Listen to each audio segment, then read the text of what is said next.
Usually when I'm in a sauna at LA Fitness and there's a middle-aged naked man sitting in the lotus position beckoning me over, it's time to get up and stop sweating. But this one time I was in a particular mood, and I'll tell you why in a second. And you know, God works in mysterious ways, so let's figure this shit out. And so what I did was, let me give you the backstory. I decided I was gonna start working out again, because I hadn't in several months, and I went to LA Fitness in Philadelphia, and I went to the desk and I said, I know I owe you guys money, let's be adults about this. and they said, okay, you owe us $100-some for the past several months that you haven't paid. I'm like, all right.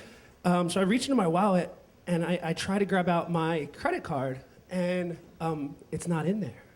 And I'm freaked out. I'm like, oh my God, I have no other way to get money. What am I gonna do? And I realized there's only one place it can be. So I drive to Taco Bell, and they have it. Go back to LA Fitness in Northwest Philadelphia, and I say, here, I found my card. Can I pay now? And they said, what's your name? I said, my name is Steve Clark. And the woman gets a funny look on her face, and she's like, you just paid. It's like, what? No, that's not true.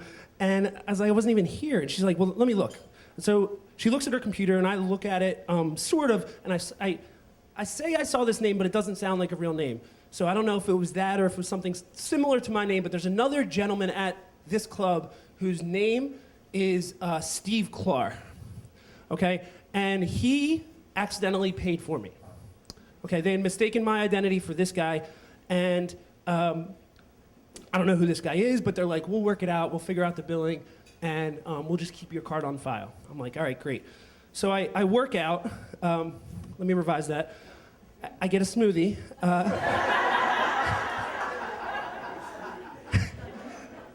And so obviously, like, you know, I'm like, I should do something. So I'm like, maybe sweating loses calories.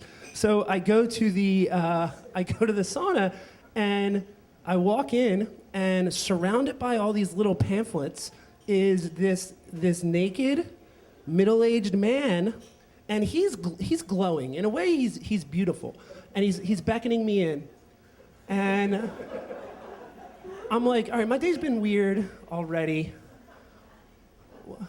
You know, what's the worst that could happen here? Right? My identity's already been mistaken. Let's up the ante a little bit. So I start talking to him, and there are these little biblical booklets, and he says to me, have you ever read the Bible? And which is not what I expected a naked middle-aged man to say to me, but perfectly fine. I'm like, yeah, you know, I was raised Catholic, and he starts telling me his life story, and it's fascinating, and he tells me how it's interesting and odd. He tells me how he was dating this woman who he thought was the love of his life, and in his 20s, he realized that his 3 best friends were all sleeping with her, and he went to his basement and put a shotgun in his mouth, and he heard God say to him, wait a week, which I thought was interesting choice of words for God. But he keeps going, and my mouth is drying out quickly, but I don't want to leave because this guy is like spilling his guts. And he's like, yeah, I wonder who brought these biblical booklets in here. And he keeps going, and he's like, when I hit 40, I decided I'm going to Google this woman. So I looked her up. I researched her. It took me a little while, but I found all her information on the internet. I was like, okay, great. And he emailed her, and he said, you know, you really hurt me. That really sent me down this terrible spiral of depression. And she said, well, I've paid for it. You know, I'm living now with cancer, and I'm really sorry for all the things that I did to you, but know that, you know, my life hasn't been a walk in the park since then. And he says, he's like, that night I prayed for her. And this is the oddest part of the conversation. Because he says, I prayed for her, and that night, for the first and only time in my life, I had a wet dream. What do you say to that? So,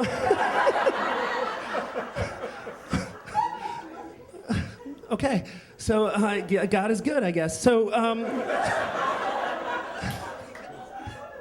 so he keeps going, and I'm like getting dizzy, and I'm like ready to pass out. I'm like, maybe that was his plan all along. But no, I'm like, listen, this story is incredible, and I really don't want to be disrespectful to you and your life. And it sounds like you've lived a really interesting life.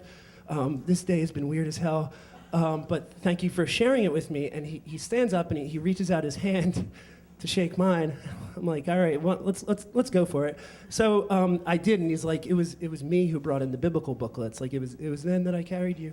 And what he said, thanks. And he says to me next, what's your name? And I said, Steve. And he said, no way. My name is Steve, too. And I didn't ask him if it was Steve Clark, but maybe that was God. And if it was, it's definitely right what they say, that nobody understands him. Thank you, guys.